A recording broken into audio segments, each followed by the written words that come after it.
इस चुनाव से तो सरकार बननी बिगड़नी नहीं है,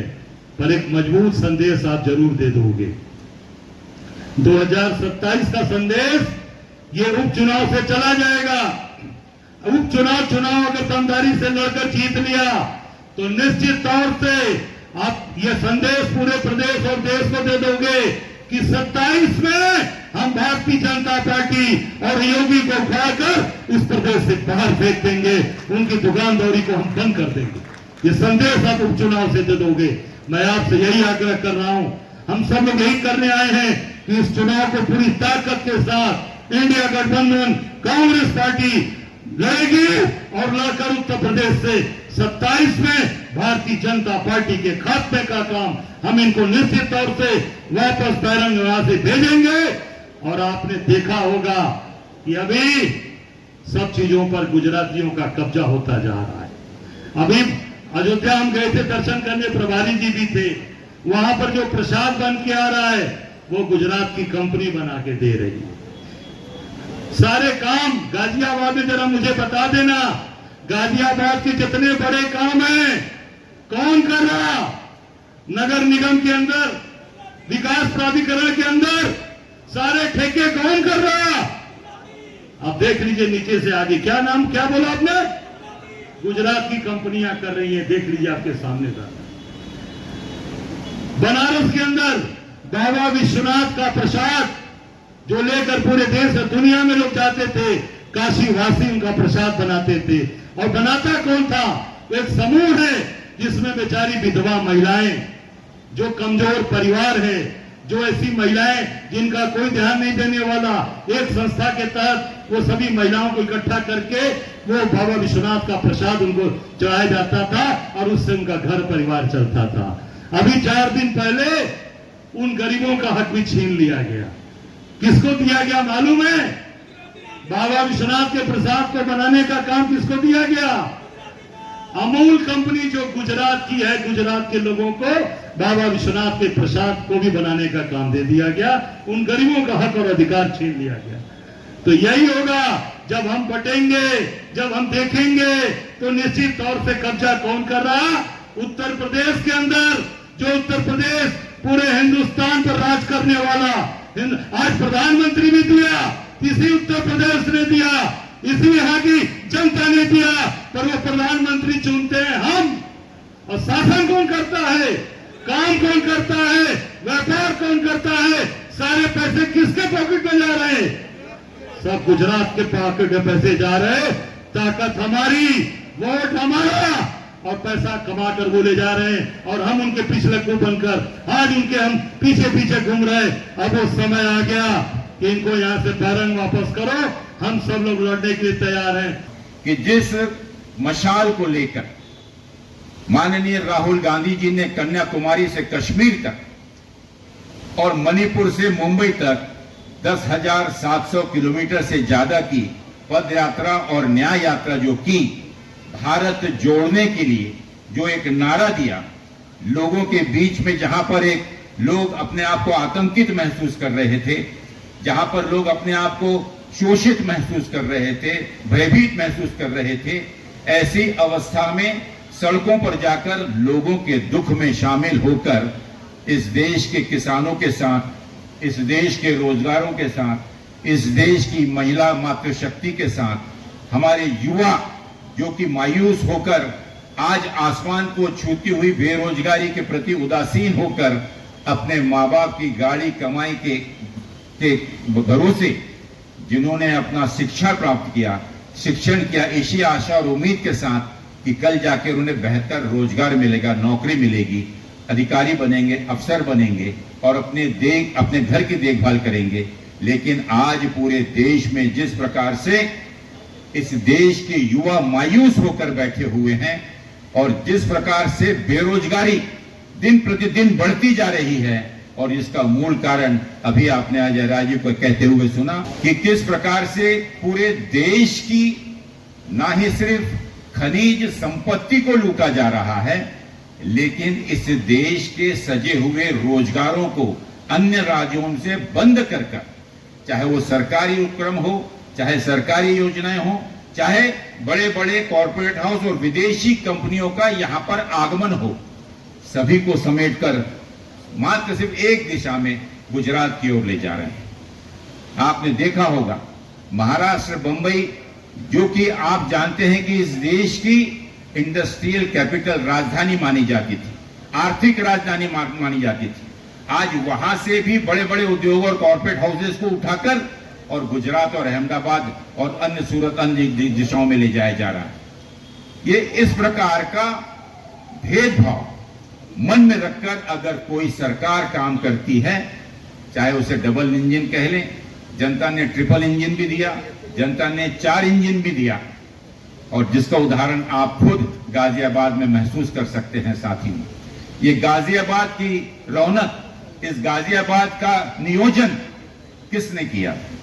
इस गाजियाबाद के नियोजन, इस गाजियाबाद की रौनक, इस गाजियाबाद और पूरे उत्तर प्रदेश के अंदर किस प्रकार से औद्योगिकरण हो, किस प्रकार से यहां पर जलाशय नए नए बने, इरिगेशन कैसे यहां पर हो, किसानों की उत्पाद कैसे बढ़े। आप सब जानते हैं कि कांग्रेस को जिसने, उत्तर प्रदेश ने जिस कांग्रेस का नेतृत्व किया, उत्तर प्रदेश ने जिसने 60 साल तक इस देश का नेतृत्व किया, जिस उत्तर प्रदेश ने प्रधानमंत्री दिए, जिसने अधिकांश समय इस देश का नेतृत्व करते हुए इस देश की सेवा की, ऐसी कांग्रेस के नियोजन और चलते हुए पंचवर्षीय योजना से लेकर धीरे धीरे एक ही लक्ष्य साथ में रखकर कि स्वावलंबी आत्मनिर्भर हिंदुस्तान कैसे बन सकता है। और उस समय पूरी दुनिया से जो इसे भीख का कटोरा माना करती थी, जो अंग्रेज बार बार दोहराया करते थे कि उनके जाने के बाद हिंदुस्तान मात्र भीख का कटोरा लेकर दुनिया में घूमेगा, उनको इस हिंदुस्तान ने दिखा दिया कि हम भीख का कटोरा नहीं, बल्कि आज की तारीख में दुनिया के कई देशों का पेट भरने का काम हिंदुस्तान का किसान करता है, यहां के रोजगार भाई लोग करते हैं। साथियों, किसानों का दर्द, किसानों की पीड़ा, और अभी हमारे किसान के एक बहुत ही नेताओं के दल ने जो अभी एक पर्चा दिया, और ये समस्या आज की नहीं,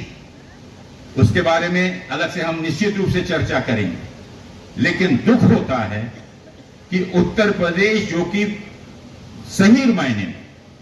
पूरा देश हमारा, जहां पर हम कहते हैं कि 80% किसान पर, किसानी पर अवलंबित हमारा देश है, हमारी अर्थव्यवस्था जिस किसान और किसानी और खेती के ज्ञान पे होती है,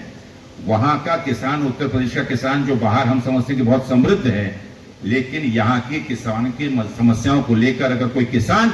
सरकार के सामने गुहार लगाता है, तो उसकी गुहार सुनने की बात तो अदा कर दीजिए साथियों, उन पर गोली बरसाई जाती है, लाठी बरसाई जाती हैं। और पिछले दिनों आपने देखा कि 700 दिन से भी ज्यादा के इस साल भर के से भी ज्यादा के इस आंदोलन में, जहां 700 से ज्यादा किसानों ने शहादत दी, बलिदान दिया, उन किसानों ने क्या, उनका जुर्म था कि उन्होंने सरकार के 3 कानून का विरोध करते हुए उसे बदलने के लिए कहा। लेकिन 700 जाने गई, 700 परिवार लावारिस हो गए, अनाथ हो गए, लेकिन इस देश के प्रधानमंत्री को, इस प्रदेश के मुख्यमंत्री को, इस देश के नेतृत्व को, सरकार को के कानों में जून आज तक नहीं रही। उन किसान परिवार के सांत्वना या संवेदना व्यक्त करने का 2 मिनट का वक्त भी इन लोगों को नहीं मिला। ये तो अलग बात है कि पूरे देश के किसानों ने अपनी ताकत बताते हुए, और मैं माननीय राहुल गांधी जी का और कांग्रेस पार्टी का विशेष रूप से अभिनंदन करना चाहूंगा कि जिन्होंने इस आंदोलन को पूरे जी जान के साथ, और हमारे उत्तर प्रदेश की इकाइयां, NSY, यूथ कांग्रेस, हमारे सभी जिला कांग्रेस कमेटियों में एक से बढ़कर एक जो उनसे हो सका इस आंदोलन को मजबूती प्रदान करने के लिए और उनका हौसला बढ़ाने का काम हमारे संगठन ने किया। मुझे इस चीज का गर्व है। तो साथियों, आज क्यों इस चीज की गरज पड़ी कि आज पूरे देश के अंदर घूम घूमकर माननीय राहुल गांधी जी संविधान को बचाने के लिए, संविधान का सम्मान करने के लिए, या संविधान के प्रति अपना अभिमान व्यक्त करने के लिए लोगों के बीच जन जागरण का काम कर रहे हैं। क्यों हम लोग आज यहाँ पर इस भूमि पर सब लोग अपना काम छोड़कर दूर दूर से यहाँ पर एकत्र होकर और प्रदेश कांग्रेस कमेटी के अध्यक्ष और आदरणीय मोना जी हमारे शीर्ष नेता पिछले 32 दिनों से पूरे प्रदेश के अंदर घूम घूम कर कहीं पर ये सम्मेलन आयोजन कर रहे हैं, कहीं पीड़ित लोगों के घरों में जा रहे हैं, कहीं लोगों का दुख दर्द बांटने जा रहे हैं, कभी युवकों के बीच में जाकर उनके आंदोलन में शामिल हो रहे हैं। इसका एक ही कारण है साथियों कि आज देश पर भले ही हमारे 2024 के चुनाव में मैं सलाम करना चाहूंगा उत्तर प्रदेश की जनता को, जिन्होंने भारतीय जनता पार्टी और माननीय मोदी जी के उस घमंड को उत्तर प्रदेश में लाकर चूर चूर कर दिया, जहां पर वो नारा दे रहे थे कि अब की बार 400 पार। और आप सब जानते हैं कि ये 400 पार का नारा एक घमंड और उसके साथ साथ ऐलानिया तौर पर हर मंचों से इसका उद्गार कि आने वाले दिनों में 400 पार हमें इसीलिए करना है कि हमें इस संविधान को बदलना है। इस संविधान को क्यों बदलना है? क्योंकि डॉक्टर बाबा साहब आंबेडकर और इस देश के सभी प्रबुद्ध बुद्धिजीवियों ने बैठकर जिस संविधान की रचना पूरे विश्व में सबसे सुंदर संविधान के रूप में जिसे माना गया, जिस लोकतंत्र को विश्व में भारत को सबसे बड़ा लोकतंत्र माना गया और लोकतांत्रिक तरीके से संविधान में दिए गए संरक्षण, क्योंकि संविधान ने संरक्षण दिया है आपको एक स्वतंत्रता के साथ पहनने का, ओढ़ने का, खाने का, इबादत करने का, प्रार्थना करने का, अपने अपनी आस्था को, अपनी अपनी परंपराओं को कायम स्वरूप से आगे बढ़ाने का, और यही हमारी खूबसूरती है। मैं आपसे यही कहने आया हूं और प्रदेश कांग्रेस कमेटी पूरे प्रदेश के अंदर में रात दिन घूमकर ये सभी नेता घूम घूम कर इस चीज को प्रचारित कर रहे हैं कि जो जागृति 2024 के लोकसभा चुनाव में उत्तर प्रदेश की जनता ने पूरे देश को संदेश दिया, उत्तर प्रदेश से इन आने वाले 10 उपचुनाव में एक बहुत ही सुनहरी संधि हमारे हाथ में 2027 की उल्टी गिनती शुरू हो चुकी है। 2024 के लोकसभा चुनाव में उत्तर प्रदेश की जनता ने इशारा दे दिया। ये 10 विधानसभा के उपचुनाव हम लोगों के लिए एक दिशा दर्शक है। पूरे देश की जनता उत्तर प्रदेश के इन 10 उपचुनावों की तरफ नजर लगाए। ताजा तरीन खबरों के लिए हमें सब्सक्राइब करें और हमारे बेल आइकन को प्रेस करना ना भूलें।